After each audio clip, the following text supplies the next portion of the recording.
الله الرحمن الرحيم أفلا يتدبرون القرآن أم على قلوب أقفالها.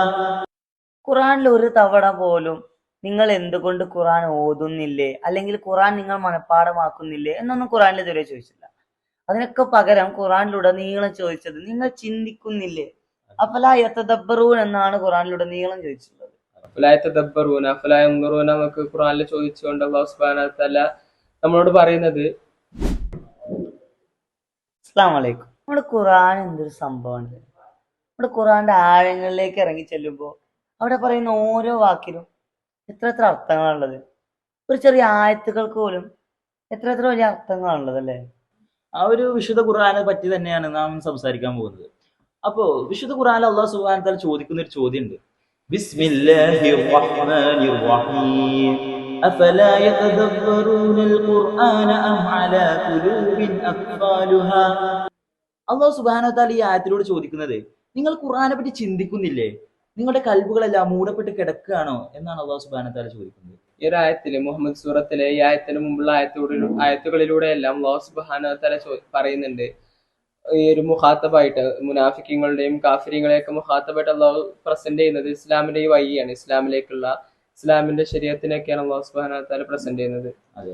ഈ ഒരു എന്നിട്ട് ലാസ്റ്റ് ഈ ഒരു ആയത്ത് പറയുന്നതിലൂടെ അല്ലാഹു സുബ്ഹാനഹു വ തആല ചോദിക്കുന്നത്, നിങ്ങൾ ഈ ഖുർആന്റെ അർത്ഥതലങ്ങളെ തിരിച്ചറിയാതിരിക്കുന്നത് നിങ്ങളുടെ ഹൃദയങ്ങൾ മൂടപ്പെട്ടത് കൊണ്ടാണോ എന്നുള്ളതാണ്. ഖുറാനിൽ ഒരു തവണ പോലും നിങ്ങൾ എന്തുകൊണ്ട് ഖുറാൻ ഓതുന്നില്ലേ, അല്ലെങ്കിൽ ഖുറാൻ നിങ്ങൾ മനഃപ്പാഠമാക്കുന്നില്ലേ എന്നൊന്നും ഖുറാനിൽ ഇതുവരെ ചോദിച്ചില്ല. അതിനൊക്കെ പകരം ഖുറാനിലുടനീളം ചോദിച്ചത് നിങ്ങൾ ചിന്തിക്കുന്നില്ലേ, അഫലാ യതദബ്ബറൂൻ എന്നാണ് ഖുറാനിലുടനീളം ചോദിച്ചിട്ടുള്ളത്. അഫലാ യതദബ്ബറൂന അഫലാ യൻദുറൂന എന്നൊക്കെ ഖുറാനിൽ ചോദിച്ചുകൊണ്ട് അല്ലാഹു സുബ്ഹാനഹു വ തആല നമ്മളോട് പറയുന്നത്, ഖുറാന്റെ അർത്ഥതലങ്ങളിലേക്ക് ഇറങ്ങി ചെല്ലുന്നതിന് പ്രാധാന്യത്തെയാണ്. അതിന്റെ അർത്ഥതലങ്ങളിലേക്ക് ഇമാമുമാരും മുജ്തഹിദുമാരായിട്ടുള്ള പണ്ഡിതന്മാരൊക്കെ ഇറങ്ങി ചെന്നതുകൊണ്ടാണ് നമ്മുടെ ഇസ്ലാമിക ശരീഅത്ത് ഉണ്ടായത്, വ്യത്യസ്തമായിട്ടുള്ള മദ്ഹബുകൾ ഉണ്ടായത്. അതുപോലെ തന്നെയാണ് ഖുറാന്റെ മറ്റൊരു സയന്റിഫിക് ആയിട്ട് ഇതിന്റെ അർത്ഥതലങ്ങളിലേക്ക് ഇറങ്ങി ചെന്നതിന്റെ മറ്റൊരു ഉദാഹരണമാണ് പരിശുദ്ധമായ ആശയ സൂറത്തിൽ അല്ലാഹു സുബ്ഹാനഹു വ തആല പറയുന്നുള്ള കൈഫ സുത്തിഹത്ത് എന്നുള്ള ആയത്ത്. അതില് സുത്തിഹത്ത് എന്ന് പറഞ്ഞാണ്ട് അല്ലാഹു സുബ്ഹാനഹു വ തആല ഭൂമിയെ പരിചയപ്പെടുത്തുമ്പോൾ ഭൂമി പരത്തപ്പെട്ടുള്ളതാണെന്നാണ് പറയുന്നത്.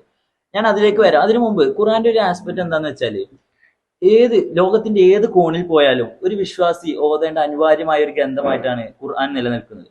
ആ ഒരു സാഹചര്യത്തിൽ വെച്ചുകൊണ്ടാണ് അല്ലാഹു സുബ്ഹാനഹു വ തആല ഈ ആയത്തെ ഈ രൂപത്തിൽ ഇവിടെ അവതരിപ്പിച്ചത്. അതായത് ഭൂമി പരത്തപ്പെട്ടതാണെന്ന് പറയുമ്പോൾ ഒരു പരത്തപ്പെട്ട ഒരു സർഫേസിലുള്ള ഒരു പരത്തപ്പെട്ട ഒരു ഒബ്ജക്റ്റ്, അത് എത്രത്തോളം നോക്കിയാലും പരത്തപ്പെട്ടതായിട്ട് മാത്രം അതിനെ കാണുന്നുണ്ട് എന്നുണ്ടെങ്കിൽ അതിനെ ജിയോമെട്രിക്കലി ഒരു ഷേപ്പിന് മാത്രമേ ആ ഒരു സവിശേഷതയുള്ളൂ. അത് സ്ഫിയർ എന്ന് പറയുന്ന ഇന്നത്തെ ഭൂമിയുടെ ആ ഒരു ആകൃതിക്കാണ് ആ ഒരു നാമം ഉള്ളത്. അപ്പോ ആ ഒരു ജിയോമെട്രിക് ഷേപ്പിനുള്ള ആ ഒരു സവിശേഷതയെ മുൻകൂട്ടി കണ്ടിട്ടാണ് അല്ലാഹു സുബ്ഹാനഹു വ തആല ഖുർആന്റെ ഒരു ആസ്പെക്റ്റും കൂടി യോജിപ്പിച്ചിട്ട് ഈ ഒരു ആയത്ത് ഈ രൂപത്തിൽ അല്ലാഹു സുബ്ഹാനഹു വ തആല ഇവിടെ അവതരിപ്പിക്കാനുള്ള കാരണം. അതുപോലെ തന്നെ തദബ്ബർ എന്നൊക്കെ പറയുന്നതോടെ തന്നെ തക്വീർ എന്നുള്ള ഒരു ടേം, റാപ്പപ്പ് എന്ന അർത്ഥത്തിലുള്ള തക്വീർ എന്നുള്ള ടേമിന്റെ റൂട്ട് വേർബ് ആയിട്ടുള്ള യുകബ്ബിർ എന്ന് പറഞ്ഞുകൊണ്ട് അല്ലാഹു സുബ്ഹാനഹു വ തആല സുമർ സൂറത്തിൽ പറയുന്നുണ്ട്. ബിസ്മില്ലാഹിർ റഹ്മാനിർ റഹീം യുകബ്ബിറുൽ ലൈല അലൻ നഹാരി വ യുകബ്ബിറുൻ നഹാറ അലൽ ലൈലി. അല്ലാഹു സുബ്ഹാനഹു വ തആല രാത്രി പകലിനെ മൂടുന്നു, അതുപോലെ തന്നെ പകൽ രാത്രിയെയും മൂടുന്നു. ഈ ഒരു പോയറ്റിക് ആയിട്ടുള്ള ഇമേജറിയിലൂടെ അല്ലാഹു സുബ്ഹാനഹു വ തആല സൂചിപ്പിക്കുന്നത് നമ്മുടെ ഭൂമിയുടെ റെവല്യൂഷനെയും അതേപോലെ തന്നെ റൊട്ടേഷനും ഒക്കെയാണ്. ഇത്തരം ബലാഗിയായിട്ടുള്ള ആസ്പെക്റ്റിനോട് കൂടി നമ്മൾ എന്ത് വായിക്കണം, ഈ ഒരു ഖുർആന്റെ അർത്ഥതലങ്ങൾ മനസ്സിലാക്കണം എന്നുള്ളതാണ്. അതെ, ഇപ്പൊ നമ്മള് അഫലാ യതദബ്ബറൂനൽ ഖുർആൻ എന്ന് പറയുന്ന ആ ഒരു രീതിയിൽ നമ്മളിപ്പോ കുറെ സംസാരിച്ചു. ഇനി അടുത്തതായി അള്ളാഹു ചോദിക്കുന്നത് അം അലാ ഖുലൂബിൻ അഖ്ഫാലുഹ എന്നുള്ളതാണ്. നിങ്ങളുടെ ഹൃദയങ്ങൾ മൂടപ്പെട്ട് കിടക്കുകയാണെന്നാണ്. അപ്പോ ഖുർആനെ പറ്റി ചിന്തിക്കാനും പറയുന്നത് ആ സമയത്ത് ഇവിടെ കൽബിനെയും കൂടി അള്ളാഹു സുബ്ഹാനഹു വ തആല ചേർത്തി പറയുന്നുണ്ടെങ്കിൽ ഇത് രണ്ടും തമ്മിൽ എന്തെങ്കിലും റിലേഷൻ ഉണ്ടോ? എനിക്ക് എപ്പോഴും തോന്നിയിട്ടുള്ള ഒരു സംശയമാണ്, നമ്മൾ ചിന്തിക്കുന്നത് നമ്മുടെ ഹൃദയം കൊണ്ടാണോ അതോ നമ്മുടെ ബ്രെയിൻ കൊണ്ടാണോ എന്നുള്ളത്. സയന്റിഫിക്കലി പ്രൂവ് ചെയ്യുകയാണെന്നുണ്ടെങ്കിൽ നമ്മൾ ചിന്തിക്കുന്നത് നമ്മുടെ ബ്രെയിൻ കൊണ്ടാണ്, എസ്പെഷ്യലി നമ്മുടെ സെറിബ്രം എന്ന് പറഞ്ഞിട്ടുള്ള ഒരു ഓർഗൻ വെച്ചിട്ടാണ്. അതുപോലെ തന്നെ കൽബ് എന്നുള്ളതിന്റെ ഒരു അർത്ഥം എന്താണ്? കുല്ലു ഷൈഇൻ വസ്തുഹു കൽബുൻ എന്നുള്ളതാണ്. എല്ലാ വസ്തുക്കളുടെയും മധ്യസ്ഥാനമായിട്ടാണ് നമ്മുടെ കൽബിനെ കണക്കാക്കുന്നത്.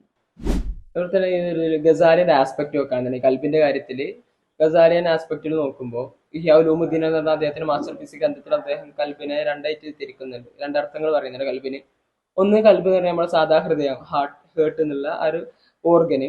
മറ്റൊന്ന് അദ്ദേഹത്തിന് ആ ഒരു അതിലൊരു ഇബാറത്തുണ്ട്, ലത്തീഫുൻ റബ്ബാനിയത്തുൻ റുഹാനിയത്തുൻ അൽ ഖൽബി സാമി തഅല്ലുഖുൻ. അതായത് നമ്മുടെ ശരീരത്തിലുള്ള ആ ഒരു ഹൃദയത്തിനോട് സാമ്യതയുള്ള ഒരു ഓർഗൻ തന്നെ. പക്ഷെ അതിലാണ് നമ്മൾ റിഫ്ലക്ട് ചെയ്യുന്നത്, നമ്മുടെ ചിന്തകളെല്ലാം റിഫ്ലക്ട് ചെയ്ത് കാണുന്നതിലാണ്, നമ്മുടെ ഈ ഒരു കൽബിലാണ് കാണുന്നതാണ്. അതെ, ഇപ്പൊ നമ്മള് അഫ്ലാ യതബദ്ദറൂനൽ ഖുർആനെ പറ്റി കൊണ്ട് നമ്മൾ ഒരുപാട് ചർച്ച ചെയ്തു. ഖുർആനെ പറ്റിയുള്ള ചിന്തകൾ, ആ ചിന്തയിൽ നിന്ന് ഉരുത്തിരിഞ്ഞു വന്ന കാര്യങ്ങൾ. വിശുദ്ധ ഖുർആൻ എന്ന് പറയുന്നത് ചിന്തയിൽ മാത്രം കേവലം ഒരു വായനയായിട്ട് ഒരിക്കലും ഖുർആനെ കാണാൻ ഒരിക്കലും സാധിക്കില്ല. ഖുർആൻ എന്നുള്ളത് ചിന്തിച്ചുകൊണ്ട് മനസ്സിലാക്കേണ്ടതാണ്. അതിന്റെ അകത്തളങ്ങളിൽ ഒരുപാട് കാര്യങ്ങൾ ഒളിഞ്ഞു കിടക്കുന്നുണ്ട് എന്നുള്ളതാണ്. മോർ ദാൻ ജസ്റ്റ് റീഡ് എന്ന് പറയുന്ന പോലെ തന്നെ ഖുർആനെ നമുക്ക് അർത്ഥതലങ്ങൾ തിരിച്ചറിഞ്ഞ് വായിക്കേണ്ടതുണ്ട്. നമ്മുടെ ഹൃദയങ്ങള് ഇത്തരം ചിന്തകളാൽ മൂടപ്പെടാതെ ഹൃദയങ്ങളെല്ലാം തുറന്നിരിക്കേണ്ടതായിട്ടുണ്ട് നമ്മുടെ ഹൃദയങ്ങളൊക്കെ. അപ്പൊ നമുക്ക് വൈൻഡപ്പ് ചെയ്യാം. അപ്പോ പറഞ്ഞതിൽ എന്തെങ്കിലും തെറ്റുകൾ ഉണ്ടെന്നുണ്ടെങ്കിൽ പൊരുത്തപ്പെട്ടു തരാം. ശുക്രല്ലി ഹുസ്നി ഇസ്തിമാഇക്കും. അസ്സലാമു അലൈക്കും വറഹ്മത്തുള്ളാഹി.